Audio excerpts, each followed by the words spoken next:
Francis മാർപ്പാപ്പയെക്കുറിച്ച് ഇന്ന് ലോകം ചർച്ച ചെയ്യുകയാണ്. പലതരത്തിലുള്ള പ്രതികരണങ്ങളാണ് ഇന്ന് സോഷ്യൽ മീഡിയയിൽ തിങ്ങി നിറയുന്നത്. അതിൽ എൻ്റെ ശ്രദ്ധയിൽപ്പെട്ട ഒരു പ്രതികരണത്തിൻ്റെ ചില പ്രസക്ത ഭാഗങ്ങൾ ഇങ്ങനെയാണ്. ഫ്രാൻസിസ് മാർപ്പാപ്പ രോഗാതുരനായി കിടപ്പിലാണ്. ന്യൂമോണിയ ശക്തമായി ബാധിച്ചിട്ടുണ്ട്. അദ്ദേഹത്തിൻ്റെ നില വളരെ ആശങ്കാജനകമാണ്. മാർപ്പാപ്പയ്ക്ക് വേണ്ടി പ്രാർത്ഥിക്കണമെന്ന് എല്ലാവരും പറയുന്നു. സ്നേഹം കൊണ്ട്, ഇഷ്ടം കൊണ്ട് എല്ലാവരും പ്രാർത്ഥിക്കുന്നു. എല്ലാവരും ആഗ്രഹിക്കുന്നു അദ്ദേഹം സുഖം പ്രാപിച്ച് തിരിച്ചു വരണമെന്ന്. ഞാനും ആഗ്രഹിക്കുന്നു. കത്തോലിക്ക സഭയിൽ രോഗശുശ്രൂഷ നടത്തുന്ന ധാരാളം വൈദികരുണ്ടല്ലോ, അവരിൽ ആർക്കെങ്കിലും ഇതിലിടപെട്ട് മാർപ്പാപ്പയുടെ രോഗം മാറ്റിക്കൂടെ എന്ന് പലരും ഈ അവസരത്തിൽ ചോദിക്കുന്നുണ്ട്, കളിയാക്കിയാണെങ്കിലും. മനുഷ്യർ ജനിച്ചാൽ മരണം വരെ ഒരു യാത്രയാണ്. ആ യാത്ര എങ്ങനെ മനോഹരമാക്കാമെന്ന് വേണം നമ്മൾ ചിന്തിക്കാൻ. രോഗം വന്നാൽ ഉടൻ ദൈവത്തോട് പറയുക, ദൈവം അത് മാറ്റിത്തരുമെന്നൊക്കെ പറയുന്നത് ദൈവത്തെക്കുറിച്ചുള്ള അജ്ഞത കൊണ്ടാണ്. ദൈവം നമ്മെ ഓരോരുത്തരെയും സൃഷ്ടിക്കുന്നു എന്ന് പറയുമ്പോൾ ദൈവം ഓരോ പ്രാവശ്യവും നമ്മളെ സൃഷ്ടിക്കാനായി കളിമണ്ണ് കുഴയ്ക്കുകയാണ് എന്ന് വിചാരിക്കരുത്. നമ്മൾ ഒരു കാർ ഉണ്ടാക്കിയാൽ അത് എങ്ങനെ ഓടണമെന്ന് അതിൻ്റെ സത്തയിൽ തന്നെ എഴുതപ്പെട്ടിട്ടുണ്ടാകും. വണ്ടി കിട്ടുമ്പോൾ തന്നെ അതിൻ്റെ ഉപയോഗത്തിൻ്റെ രീതികളെല്ലാം ഒരു ബുക്കിൽ പറഞ്ഞിരിക്കും. അതനുസരിച്ചാണ് ആ വണ്ടി ഓടുക, മുന്നോട്ട് പോവുക, പുറകോട്ട് പോവുക, നിൽക്കുക, തുരുമ്പെടുക്കുക, നശിക്കുക. ഓരോന്നിനും അതിൻ്റെതായ സംഗതികൾ അതിൻ്റെ സ്വത്വത്തിൽ എഴുതി ചേർക്കപ്പെട്ടിട്ടുണ്ടാകും. അതിന് ഓരോ പ്രാവശ്യവും ആ കാർ നിർമ്മാതാക്കളെ വിളിച്ച് ചോദിക്കേണ്ട കാര്യമില്ല, ആലോചിക്കേണ്ട കാര്യമില്ല. എന്തെങ്കിലും കേടുവന്നാൽ എന്ത് ചെയ്യണമെന്ന് നിർദ്ദേശങ്ങളുണ്ടാകും. അതേപ്പറ്റി അറിയാവുന്നവരും ഉണ്ടാകും. അവരുടെ അടുത്ത് പോവുകയാണ് വേണ്ടത്, അല്ലാതെ കാർ നിർമ്മിച്ചിടത്തേക്ക് പോകേണ്ടതില്ല. ഏതാണ്ട് ഇതുപോലെ തന്നെയാണ് നമ്മുടെ സൃഷ്ടികർമ്മം. എങ്ങനെ നമ്മൾ സൃഷ്ടിക്കപ്പെടണമെന്ന് പോലും തീരുമാനിക്കപ്പെട്ടിട്ടുണ്ട്. ഈ തീരുമാനങ്ങളെല്ലാം പ്രകൃതിയിൽ ആലേഖനം ചെയ്യപ്പെട്ടിട്ടുണ്ട്. നമ്മൾ അങ്ങനെ ഉരുവാക്കപ്പെടണമെന്നത് പോലും എത്ര വ്യക്തമായിട്ടാണ് പ്രകൃതിയിൽ എഴുതി ചേർക്കപ്പെട്ടിരിക്കുന്നത്.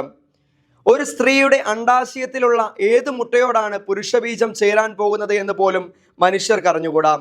അത് ആ മുട്ടയുടെയും ബീജത്തിൻ്റെയും സത്തയിൽ എഴുതി ചേർക്കപ്പെട്ടിട്ടുണ്ട്. സൃഷ്ടി കഴിഞ്ഞാൽ എങ്ങനെ നമ്മൾ വളരണം, ഉയരണം, അഭിവൃദ്ധിപ്പെടണം, അവസാനം എങ്ങനെ മരിക്കണമെന്ന് വരെ തീരുമാനിക്കപ്പെട്ടിട്ടുണ്ട്. ഓരോന്നിനും കാരണമാക്കുന്ന കാരണങ്ങളുമുണ്ട്.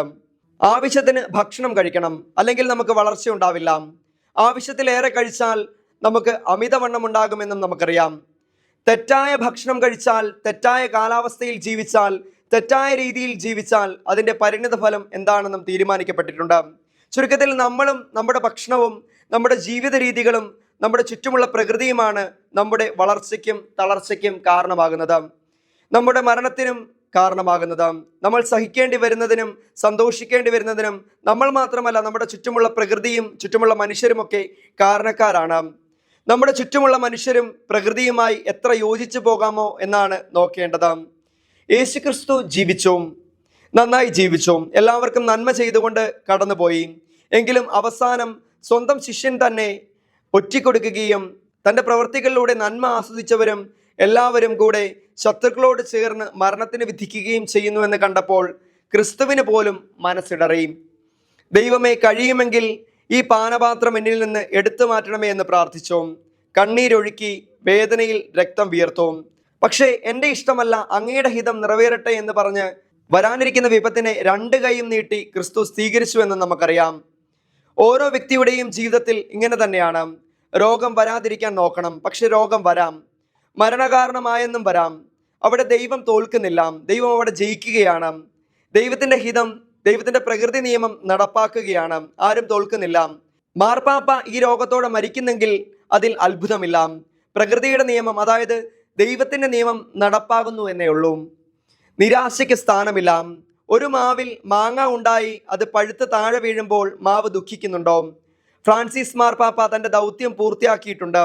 അതിനാൽ സന്തോഷത്തോടെ, സംതൃപ്തിയോടെ തൻ്റെ ജീവിത വിജയത്തിൻ്റെ കിരീടമണിയാൻ അദ്ദേഹം ഒരുങ്ങിക്കഴിഞ്ഞിട്ടുണ്ട്. കഴിഞ്ഞ 12 കൊല്ലക്കാലം അതിശയകരമായ രീതിയിൽ കത്തോലിക്ക സഭയെയും ലോകത്തെയും തൻ്റെ പ്രഭാഷണം കൊണ്ടും നിലപാടുകൾ കൊണ്ടും സ്വാധീനിച്ചിട്ടുള്ള അതുല്യ പ്രതിഭയാണ് ഫ്രാൻസിസ് മാർപ്പാപ്പ. അദ്ദേഹത്തിൻ്റെ വാക്കുകൾക്ക് ലോകം ചെവി കൊടുത്തിരുന്നു. ആകാംക്ഷ നിറഞ്ഞ നിമിഷങ്ങളിൽ വെളിച്ചമായി അദ്ദേഹം ലോക മനസാക്ഷിക്ക് മുമ്പിൽ പ്രത്യക്ഷപ്പെട്ടിട്ടുണ്ട്. മാർപ്പാപ്പയുടെ ഇന്നത്തെ സ്ഥിതി വളരെ ആശങ്കാജനകമാണ്. അദ്ദേഹത്തിന് ബൈലാറ്ററൽ ന്യൂമോണിയയാണ് ബാധിച്ചിരിക്കുന്നത്. അതായത് അദ്ദേഹത്തിൻ്റെ ശ്വാസകോശത്തിന് അണുബാധയുണ്ടായിരിക്കുന്നു. അതിനെ അതിജീവിക്കുക എളുപ്പമല്ല, എന്നാൽ അസാധ്യവുമല്ല. അതിനെയൊക്കെ അതിജീവിച്ച് അദ്ദേഹം തിരിച്ചു വരട്ടെ എന്ന് നമുക്ക് ആശിക്കാം. തുടർന്ന് മാർപ്പാപ്പയെയും അദ്ദേഹത്തിൻ്റെ ചാക്രിക ലേഖനങ്ങളെക്കുറിച്ചുമൊക്കെയാണ് ആ കുറിപ്പിൽ പറയുന്നത്. ആ കുറിപ്പ് അവസാനിക്കുന്നത് ഇങ്ങനെയാണ്: മാർപ്പാപ്പ അതീവ ഗുരുതരാവസ്ഥയിൽ കഴിയുകയാണ്. 1 കൊല്ലം മുമ്പ് തന്നെ താൻ മരിച്ചാൽ തന്നെ എവിടെ അടക്കണമെന്ന് ഫ്രാൻസിസ് മാർപ്പാപ്പ നിർദ്ദേശിച്ചിട്ടുണ്ട്. എല്ലാ മാർപ്പാപ്പമാരെയും വത്തിക്കാനിലാണ് സംസ്കരിക്കുക. എന്നാൽ പരിശുദ്ധ മറിയത്തോട് അഗാധമായ ഭക്തിയുള്ള തന്നെ മരിയ മജോറെ ബസിലിക്കയിൽ സംസ്കരിക്കണമെന്ന് 2023 ഡിസംബറിൽ തന്നെ ഫ്രാൻസിസ് മാർപ്പാപ്പ നിർദ്ദേശം നൽകിയിട്ടുണ്ട്.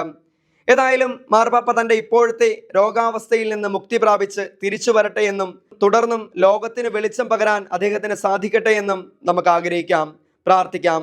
ഫാദർ സിറിയക് തുണ്ടിയിൽ.